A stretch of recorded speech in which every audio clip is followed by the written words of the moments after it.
Good morning students. तो हमने last video में हनी सकल का जो चैप्टर 7 किया था उसके हमने ओनली फर्स्ट और सेकंड पार्ट किए थे। चैप्टर का नेम दिया था फेयर प्ले, उसका हमने सिर्फ फर्स्ट और सेकंड पार्ट किया। Now we will come on part 3। So इसमें क्या होता है मैं आपको थोड़ा सा एक ब्रीफली समझा देती हूँ, उसके बाद हम एक्सप्लेनेशन रीड करेंगे। तो अब क्या होता है, फर्स्ट और सेकेंड चैप्टर में क्या था कि जुम्मन की जो आंट थी उसकी प्रॉपर्टी थी जो कि अब जुम्मन ने अपने पास ले रखी थी कि वो उसका केयर करेगा जो आंट की। बट थोड़े टाइम बाद आंट की केयर करनी उसने बंद कर दी।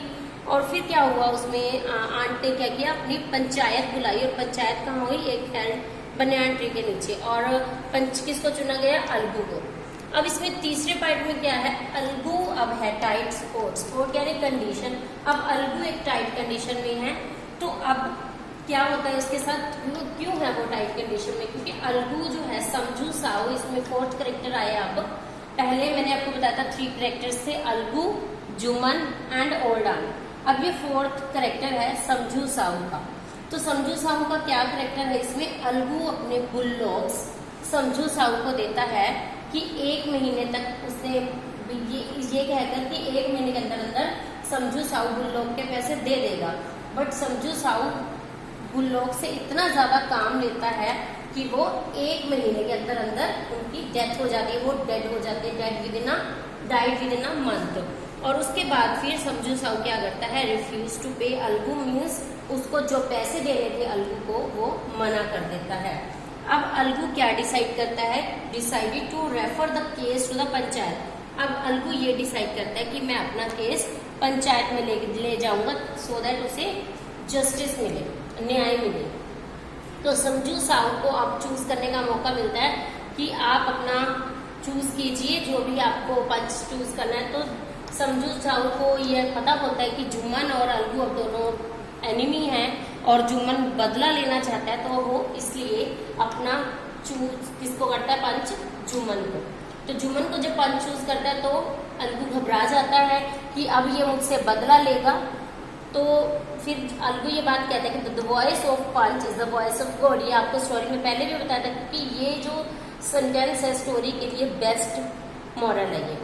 तो इसमें फिर जुम्मन जब पंच बन जाता है तो वही बात जो अलगू के माइंड में आ जाती थी पहले सेकंड पार्ट में कि नहीं मुझे जस्टिस का साथ देना है, यही अब यहाँ भी जुम्मन के माइंड में ये बात आ जाती है कि मुझे जस्टिस का साथ देना। और जस्टिस यही है कि अलगू ने समझू साहू को बुल्डॉग्स दिए थे। अब वो अगर वो मर गए तो इसमें अलगू का कोई फॉल्ट नहीं है। तो अब इसलिए जुम्मन किसकी तरफ ज्यादा किसकी तरफ न्याय देता है, अलगू की तरफ। अलगू को चूज करता है कि अलगू सही है। तो इस तब ये दोबारा अगेन बेस्ट फ्रेंड्स बन जाते हैं। So this is about the brief story. अब हम चलते हैं इसके चैप्टर पर from the book. Now let's start part 3। Days passed and as ill luck would have it, Algu Chaudhary found himself in a tight spot. अब डेज जैसे बीतते गए, थोड़ा टाइम हो गया, अब इल लक किसके सामने आया, अलगू के सामने। और अलगू अब टाइट कंडीशन में आ गया। One of his fine pair of bullocks died and he sold the other to Samjhu Sahu. उनमें से एक बुल्डॉग की डेथ हो गई जब, तो उसने जो दूसरा था वो समझू साहू को दे दिया। A car driver of the village, जो विलेज में बुल्डॉग्स के साथ जो छकड़ा चलाते हैं उसका ड्राइवर था। On the understanding was that Sahu would pay the price of the bullocks in a months time. कि ये समझकर बात हुई उनमें दोनों में आपस में कि जो बुल्डॉग का प्राइस है वो 1 महीने के अंदर अंदर चुकता कर देगा। It's so happened that the bullock died within a month. और ऐसा हुआ कि बुल्डॉग 1 ही महीने के अंदर अंदर मर गया। Several months after the bullock's death, और कुछ महीने जब बुल्डॉग की डेथ हो गई, उसके बहुत सारा टाइम हो चुका, तो अलगू रिमाइंडेड, अलगू को याद आया कि Sahu of the money he hadn't yet paid, कि अभी तक भी उसने मुझे पे नहीं किया है। Sahu got very annoyed, I can't pay you a penny. Penny means एक पैसा, for the rest beast. Rest होते इस घटिया बीस्ट की यानी जानवर के लिए, जो तुमने मुझे दिया था मैं उसके लिए तुम्हें एक पैसा भी नहीं दे सकता। He brought us nothing but ruin, वे हमारे लिए कुछ नहीं लेके आया, उसने मेरा कोई काम नहीं किया। बट रियोन यानी बर्बादी लेकर आया वो हमारे लिए। आई हैव अ बुल्डॉग, मेरा एक बुल्डॉग है। Use it for a month and then return it to me. तो कहते कि चलो 1 महीने इसको यूज किया और फिर उस आपने ये कहा था कि उसे मुझे रिटर्न कर देना। कहता है मेरा बुल्लोक ले लो और मुझे 1 महीने के बाद रिटर्न कर देना, बट मैं उसके लिए तुम्हें कोई पैसा नहीं दूंगा। No money for the dead bullock she said angrily. तो उसने गुस्से में कहा कि मरे हुए जानवर के लिए मैं कोई पैसा नहीं दूंगा। तुमने मुझे 1 महीने के लिए दिया बुल्लॉक और मैं भी तुम्हें 1 महीने के लिए दे देता हूँ और उसके बाद मुझे वापस दे देना, तो हमारा यहाँ पर हिसाब खत्म हो जाएगा। Algu decided to refer the case to the panchayat. अब अलगू ने डिसाइड किया कि अपना केस पंचायत में लेके जाएगा। For a second time in a few months preparations for holding the panchayat were made. तो फिर वही पंचायत हुई थोड़े टाइम के बाद, फिर से पहले भी एक बार हुई थी, अब सेकेंड टाइम हुआ। पंचायत बुलाई गई and both the party started meeting people seeking their support. अब देख रहा था अलगू कि कोई हो जो मेरे सपोर्ट के लिए खड़ा हो, तो इस तरह से अब पंचायत में फैसला सुनाया जाएगा। तो panchayat was held under the old banyan tree. वहीं जहाँ पहले हुई थी पंचायत वहीं बिठाई गई, तो बनियान ट्री के नीचे। Algu stood up and said the voice of the panch is the voice of God. पहले भी जैसे आंट ने कहा था, अब अलगू ने कहा है क्योंकि इनको न्याय चाहिए था।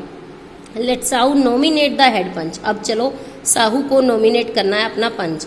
आई will abide by. Abide by means होता है एक्सेप्ट करना, ये पहले भी आपके वर्ड आ चुके हैं। बाय हिज डिसीजन, तो जो भी वो डिसीजन देंगे पंच, मैं उसकी बात को मानूंगा। साहू सा his chance and propose the name of Jumman. तो साहू को चांस मिल गया, उसने कहा ये दोनों वैसे भी अब अलग हो चुके हैं और दुश्मन एक दूसरे के, तो जुम्मन है अलगू के खिलाफ ही जाएगा, तो इसलिए उसने जुम्मन का नाम सजेस्ट किया। तो अलगूज हर्ट सैंक यानी बिल्कुल गीला हो जाना, पानी में जैसे डूब जाता है ना, तो उसको सैंक बोलते हैं। पर यहाँ किस लिए घबराहट होने लगी उसे अलगू को। And he turn pale means पीला पड़ जाना, घबराना। तो वो अब घबराहट हो रही थी उसे, but what could he do, पर अब वो कर भी क्या सकता था। उसने चुनना था और अलगू ने अबाइड बाय करना था उसके डिसीजन को, तो अब कुछ नहीं कर सकता था वो। The moment Jumman became head panch. अब मोमेंट ये आया कि जुम्मन हेड पंच बना। He realise his responsibility as जज and the dignity of his office. Could he seated in the high place. अब वो हाई प्लेस पर बैठा था, यानी एक गॉड के प्लेस पर बैठा था, जिसने अब देखना था कि अब जस्टिस किसका है और किसको न्याय मिलना चाहिए। अब वो कहता है कि अब हैव इज रिवेंज नाउ, अब वो अपना बदला ले सकता था। ही थॉट एंड थॉट, उसने सोचा और सोचा। No, he must not allow his personal feeling to come in the way of speaking the truth and doing justice. तो अब उसके माइंड में ये आया कि नहीं, जो ये मेरी पर्सनल फीलिंग है, जो मैं उसे बदला लेना चाहता हूँ, वो मैं सच्चाई के रास्ते में नहीं आने दूंगा और जस्टिस करूंगा। तो बहुत Algu and Sahu started their cases. दोनों ने अपनी अपनी बातें करनी शुरू कर दी, जैसे अदालत में होता है। They were cross examine and the case was considered deeply.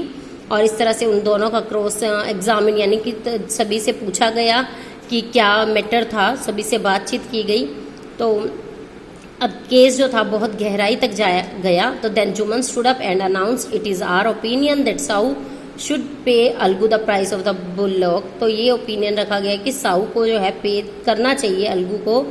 When Sahu bought the bullock it suffered from no disability or disease. जब साहू को बुल्लॉक्स दिए गए थे, जब उसने खरीदे थे, तब उसको कोई भी प्रॉब्लम, कोई भी डिसेबिलिटी या कोई भी रोग नहीं था। The death of the bullock was unfortunate. अगर उसकी बुल्लॉक की डेथ हुई है वो अनफॉर्चुनेट यानी दुर्भाग्य से हुई है। But Algu can't be blamed for it, पर इसके लिए अलगू को जिम्मेदार नहीं ठहराया जा सकता। Algu couldn't contain his feeling. He stood up and said loudly over and over again. अब वो जोर जोर से बोलने लगा, इतनी जोर से चिल्लाने लगा क्योंकि वो अपनी फीलिंग को स्टॉप नहीं कर पाया, इतना खुश हुआ वो। Victory to the panchayat, panchayat की जीत हुई। विक्ट्री मीन्स जीत होना। दिस इज जस्टिस, यही न्याय है। God lives in the voice of the panch. Yes, भगवान जो है पंच की आवाज में ही रहता है, यानी पंच के अंदर ही परमेश्वर का वास होता है।